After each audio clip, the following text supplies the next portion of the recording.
사도 바울의 3차 선교 여행의 말미에 해당하는 부분입니다.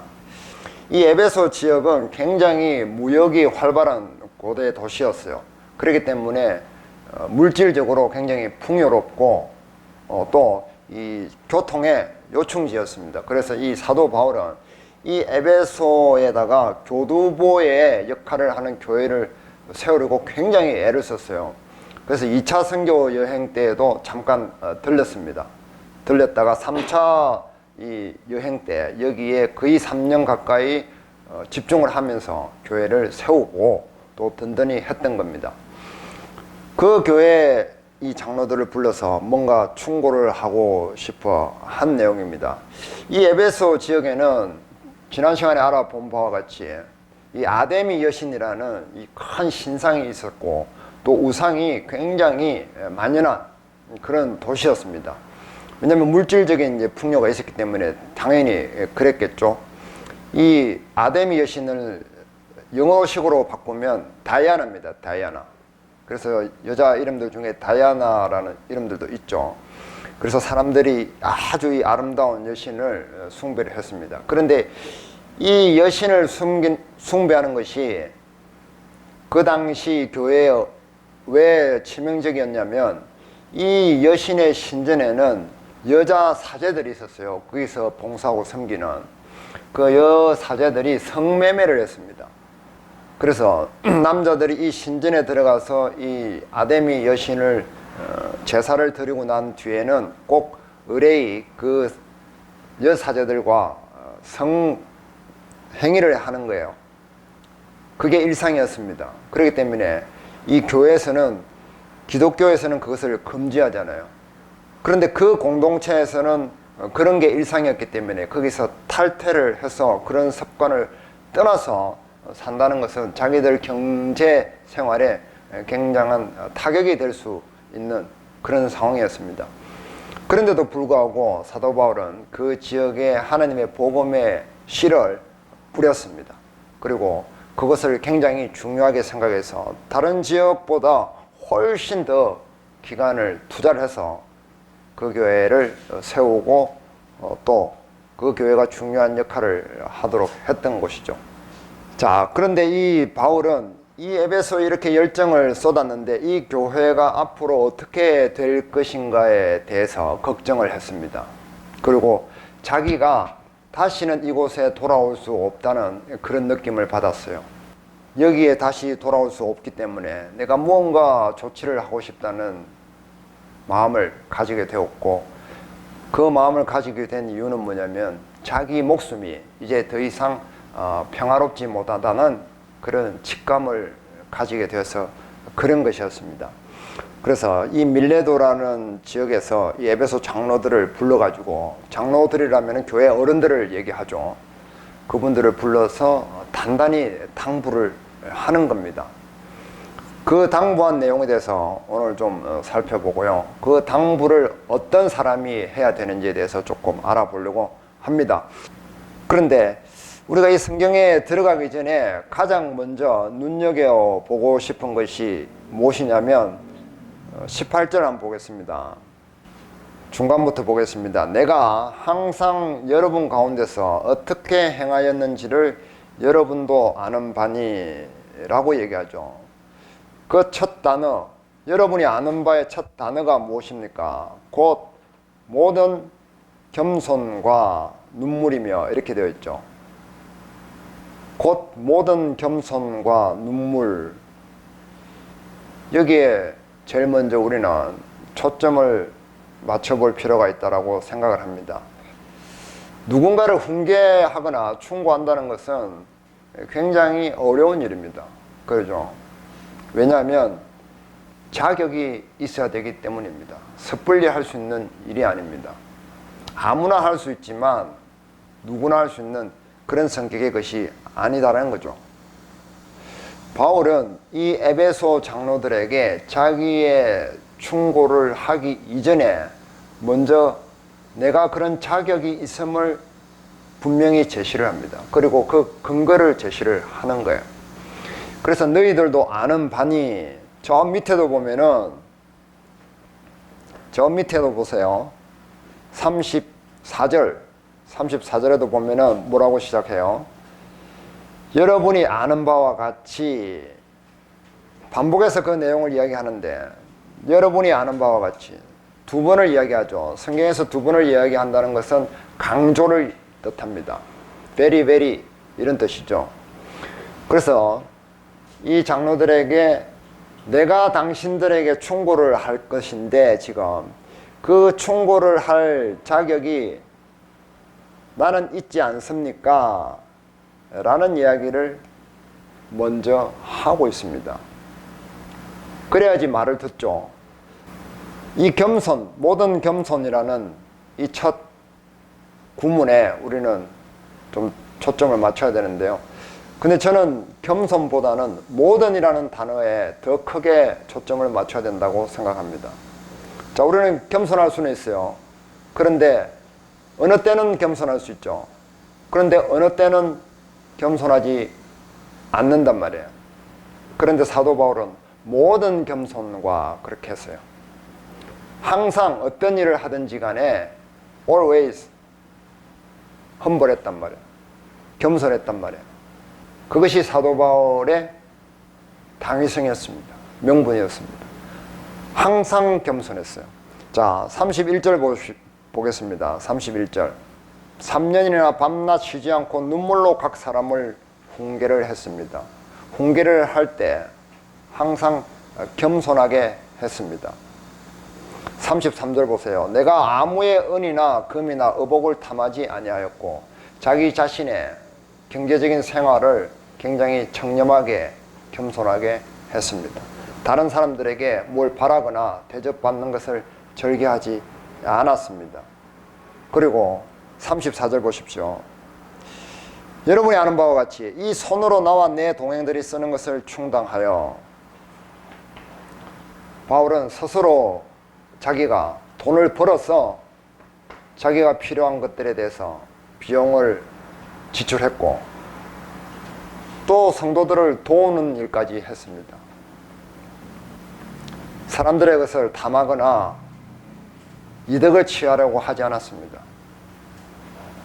오히려 다른 사람을 자기가 번 돈으로 섬겼단 말이에요. 바울은 그런 사람이었습니다. 왜 그런 일을 바울은 할 수 있었을까요? 고린도 후서 12장을 한번 보겠습니다. 보라, 내가 이제 세 번째 너희에게 가기를 준비하였으나 너희에게 폐를 끼치지 아니하리라. 내가 구하는 것은 너희의 재물이 아니요 오직 너희니라. 어린아이가 부모를 위하여 재물을 저축하는 것이 아니요 부모가 어린아이를 위하여 하느니라. 내가 너희 영혼을 위하여 크게 기뻐함으로 재물을 사용하고 또 내 자신까지도 내어주리니 너희를 더욱 사랑할수록 나는 사랑을 덜 받겠느냐. 재물이 아니라 사람의 영혼을 사랑하고 그 사람의 인생을 사랑을 했습니다. 사람을 사랑했다는 거죠. 하나님이 사람을 사랑한 것 같이 사도 바울도 예수님의 그 마음을 받았다는 것입니다. 이것은 예수님에게서 온 것입니다. 마가복음 10장. 너희 중에 누구든지 어뜸이 되고자 하는 자는 모든 사람의 종이 되어야 하리라. 인자가 온 것은 섬김을 받으려 함이 아니라 도리어 섬기려 하고 자기 목숨을 많은 사람의 대속물로 주려 함이니라. 예수님은 왕이셨습니다. 창조주 하나님이셨지만 사람을 섬기려고 오신 것입니다. 그 섬김의 왕께서 섬김의 본을 보이셨고 그 본을 받은 바울도 똑같이 행할 수 있었습니다. 그래서 자기의 그 겸손으로 에베소에서 행할 수 있었고 또 마지막에 헤어질 때 에베소 장로들에게 머리 희끗희끗한 어른들에게 바울이 권면하고 충고할 수 있게 된 것입니다. 겸손한 사람은 남을 섬기는 사람입니다. 이 섬김이 무엇인지 TV에서 어떤 강연을 하는 강사의 이야기를 들으면서 생각을 해봤습니다. 그 강사는 아들, 하나 있는데요. 근데 그 아들이 너무 위축되어 가지고 사는 거예요.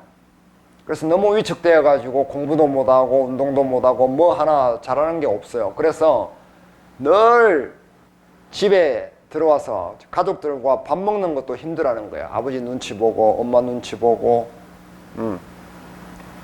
그러는 거죠. 그래서 엄마가 생각했습니다. 이 아이를 이렇게 내버려 두면은 안 되겠다.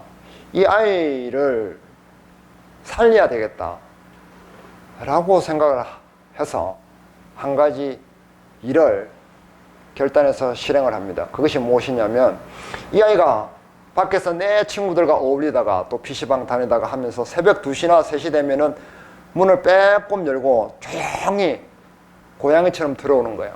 그리고 컵라면 같은 거 대충 하나 끓여 먹고 자고. 그래서 이 엄마가 그때부터 기다립니다. 기다렸다가 애 들어올 때까지 새벽 2시, 3시까지 기다렸다가 애가 딱 들어오면 불을 팍 켜는 거예요. 환하게 다 켜놓고, 야, 모시가 어서 와! 이러면서 격하게 환영을 해주는 겁니다. 그리고 밥상을 쫙 생일상처럼 떡 부러지게 차려주는 겁니다. 야, 밥 먹어. 네가 눈치 보면서 라면 먹을 필요가 뭐 있어? 엄마가 있는데 밥 차려줄게. 밥 먹고 다녀. 계속 그렇게 밥을 차려주는 겁니다. 그러니까 이 아이가 엄마 사랑에 감동을 받겠죠. 세상에 내 편 한 명쯤은 있구나. 항상 이런 생각을 하게 된 겁니다. 그래서 여차저차 해서 나중에 뭐 일본에 가서 음악가가 됐다고 이렇게 하는데요. 이 엄마의 지론이 무엇이냐면, 내가 누군가를 섬기려면은, 내가 아들을 섬기기 위해서는 아들이 지하 10층까지 다운돼 가지고 내려가면 엄마는 지하 11층에 내려가서 아이를 보살펴야 된다는 거예요. 그래야만 아이가 반응을 할 수 있다는 거예요. 보통 그런데 우리는 어떤 주변의 사람이 엄마든지 아내든지 남편이든지 자식이든지 위로가 필요하고 힘들어하면은 지상에서 지하에 내려가 있는 그런 사람을 훈계를 한단 말이에요. 그 훈계가 안 되는 거예요.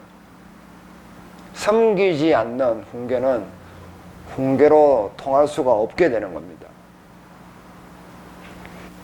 군대 가면 엄마 생각이 많이 나잖아요. 군대 가면 왜 엄마 생각이 많이 나요? 군대에서는 나를 섬겨주는 사람이 한 명도 없어요. 내가 알아서 다 해야 되고, 또 누가 내가 시키는 대로 내가 해야 돼. 상사를 항상 섬겨야 돼요. 그러니까 군대 오기 전에, 엄마가 집에서는 나에게 밥도 해주고 빨래도 해주고 청소도 해주고 뭣도 해주고 엄마가 섬겨준 나에게 그게 생각이 나는 거예요.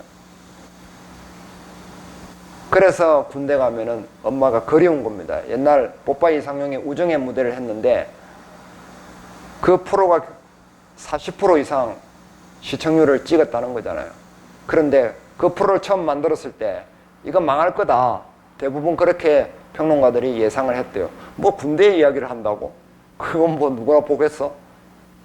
그렇게 얘기했는데 시청률이 40% 이상 넘게 되었다는 겁니다. 그래서 누군가를 훈계한다는 것은 굉장히 힘든 일입니다. 내 기준에 맞게 까다롭게 사람들을 요리저리 이래라 저래라 하는 일이 아니라는 겁니다. 저도 제 개인적인 얘기를 좀 해보면 저는 굉장히 까다로운 사람이었습니다. 지금도 좀 그런 게 남아있어서 힘든데, 왜냐하면 아주 어릴 때부터 저희 형님은 너무 깐깐한 사람이에요. 저희 형님에게 훈련을 받았어요.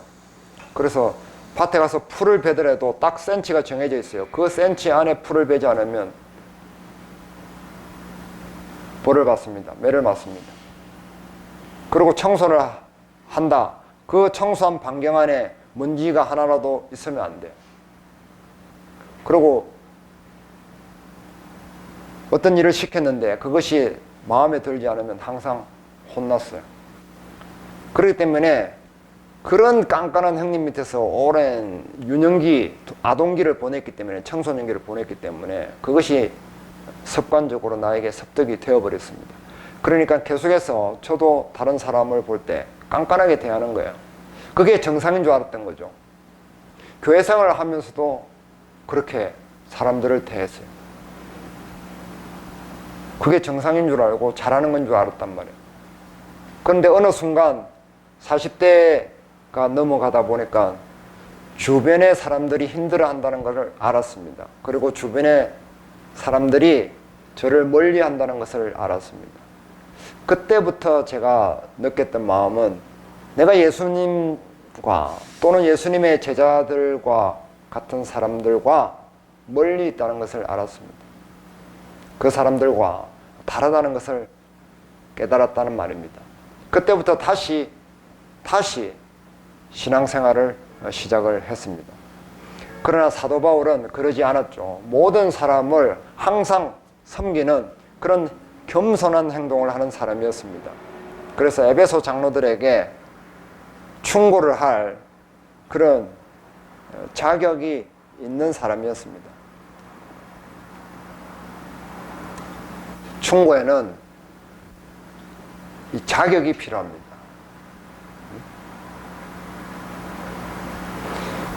그런데 이 바울처럼 그런 자격이 있는 사람의 충고는 어떻게 해야 될까요? 받아들여야 되겠죠. 그것이 지혜입니다.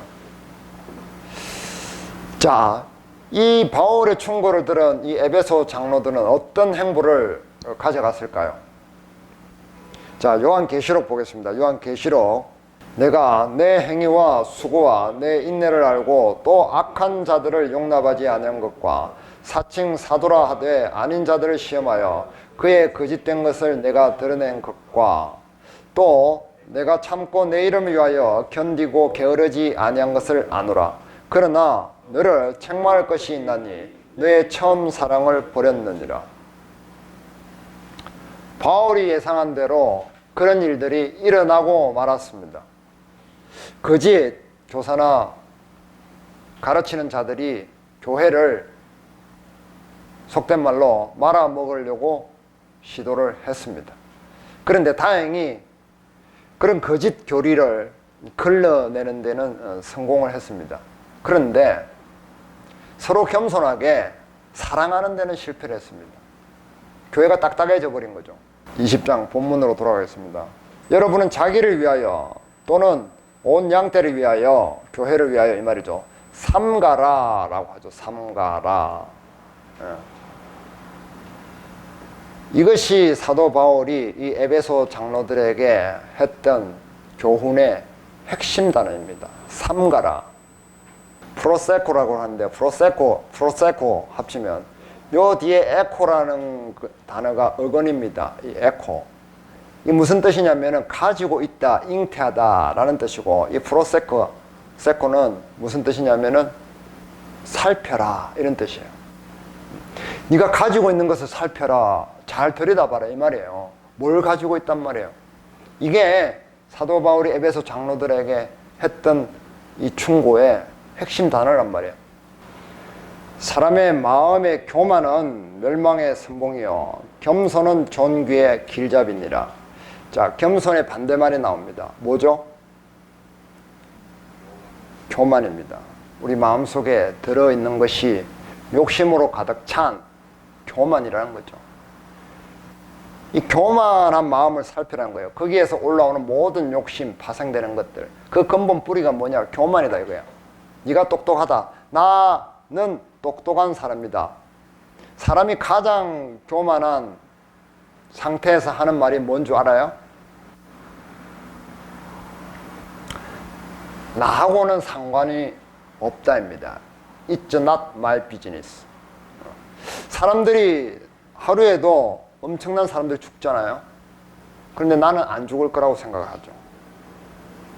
그리고 많은 사람들이 사고를 당합니다. 근데 나는 사고 안 당할 거라고 생각을 하는 거예요.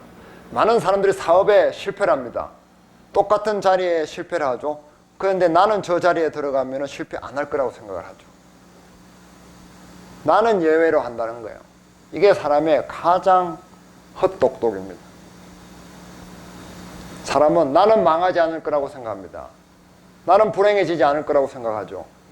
그러나 누구나 다 위기가 오고 불행의 요소들을 떠안고 살아가는 겁니다. 시한폭탄을 가지고 살아가는 겁니다. 그런데 거기서 항상 배제시킨다는 거죠. 그것이 인간의 가장 헛똑똑. 이 에베소 장로들은 그것을 간과했습니다. 자기 마음속에 교만한 마음이 올라와서 하나님보다 더 똑똑하다라고 생각하는 것들을 제거해냈어야 되는데 그래야 겸손해지죠. 그것을 못한 겁니다. 그래서 겸손하지 못한 거예요. 겸손하지 못하면 사랑할 수 없습니다. 그죠? 아까 엄마 얘기도 했지만 엄마는 자식들보다 최소한 겸손합니다. 진짜 엄마는 그렇습니다. 쇼핑몰에 나오는 쇼 호스트처럼 맛있는 거 먹고 소리 지르고 좋은 옷 입고 뽐내면서 그렇게 살고 싶어 하죠. 그런데 그렇게 사람이 사는 것은 굉장히 좋은 게 아니에요. 사실은. 마치 이런 겁니다. 이 산소가 있잖아요. 산소. 산소를 어디다가 써요?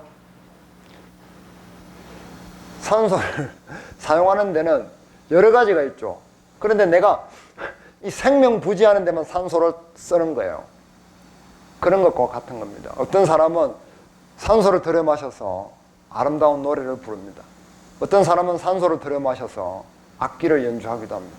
어떤 사람은 산소를 들여 마셔서 그것으로 사람을 살리기도 하죠. 산소를 가지고 무기를 만들어서 사람을 죽이는 삶도 있습니다. 하나님은 우리에게 그런 삶의 풍요로움을 제공을 하는 겁니다. 그런데 사람들은 이 무지에서 하나님이 우리를 살게 하는 것들을 버렸기 때문에 자꾸 우리를 망가뜨리는 것들만 개발을 하는 겁니다. 특히 요즘 이 신조어들이 많죠. 신조어들. 저도 이렇게 몇 개밖에 모르는데 들어보면은 참 문제가 있는 것 같아요. 왜냐면 뭐 어쩔 TV, 갓생, 뭐 찐따, 개짜정, 킹받네 뭐 이런 단어들을 막 쓰더라고요. 그런 게 뭐 이렇게 유튜브에 있는데 많이 돌아다니죠. 자, 어쩔, 갓, 개, 킹 이런 부사나 형용사는 굉장히 극단적인 용어들이에요. 사실은 이런 것들을 남발을 하면은 사람의 감정을 굉장히 자극을 합니다. 그래서 굉장히 강하게 자극을 받기 때문에 반응을 빨리 할 수밖에 없어요. 야, 개찌질하네 이러면은 내가 급하게 반응을 자동적으로 안 하면 안 될 것처럼 압박을 받게 되어 있습니다. 그래서 서로 관계를 악화시켜 버리는 거예요. 말을 험하게 하는 겁니다. 이런 것이 사람이 자꾸만 개발을 해내는 쪽이 이런 쪽이란 말이에요. 그 옛날 같으면 욕을 해도 점잖게 했어요. 그래서 아니 이 조가리 같은 사람 같으니라고 이러면 조가리가 뭔지 모르잖아. 집에 가서 공부해봐야 돼. 조가리가 누구요? 그러면 이미 헤어져서 집에 가서 연구해보다가 화가 다 누그러졌어요. 조가리라는 사람은 춘추 전국시대 때 장수인데 나를 말아먹은 사람이요. 아, 조가리가 이런 사람이구나. 그때 가서 에이 개심한 사람, 나에게 이런 심한 욕을 하다니 이렇게 되는 거예요. 근데 요즘은 그러지 않죠. 이렇게까지 자꾸만 사람이 망가지는 쪽으로 개발하기 때문에 사람들이 서로 사랑할 수 없고 서로 관계가 깨어지는 그런 쪽으로 나간단 말이에요. 사랑하려고 덤비지만 90% 이상은 깨어지는 겁니다. 첫 번째 탁 사랑에 꼴이 나는 경우가 얼마나 되겠어요.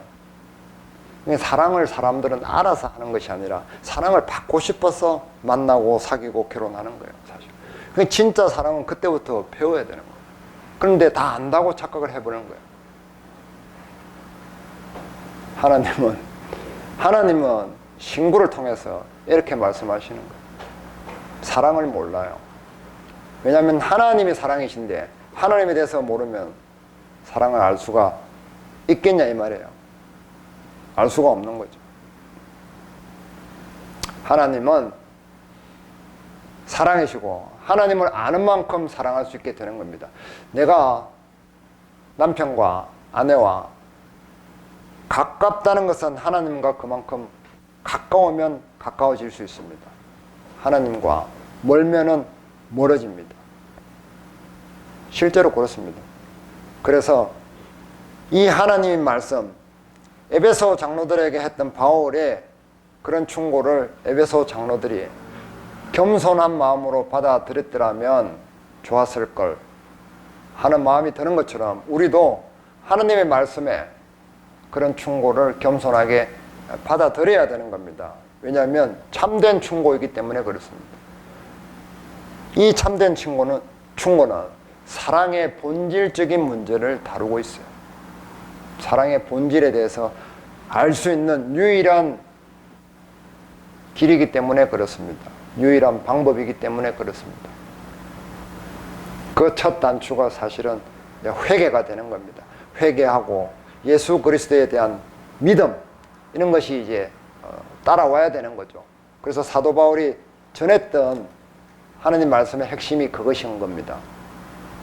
앞으로 그것에 대해서 이제 또 배우게 될 것입니다.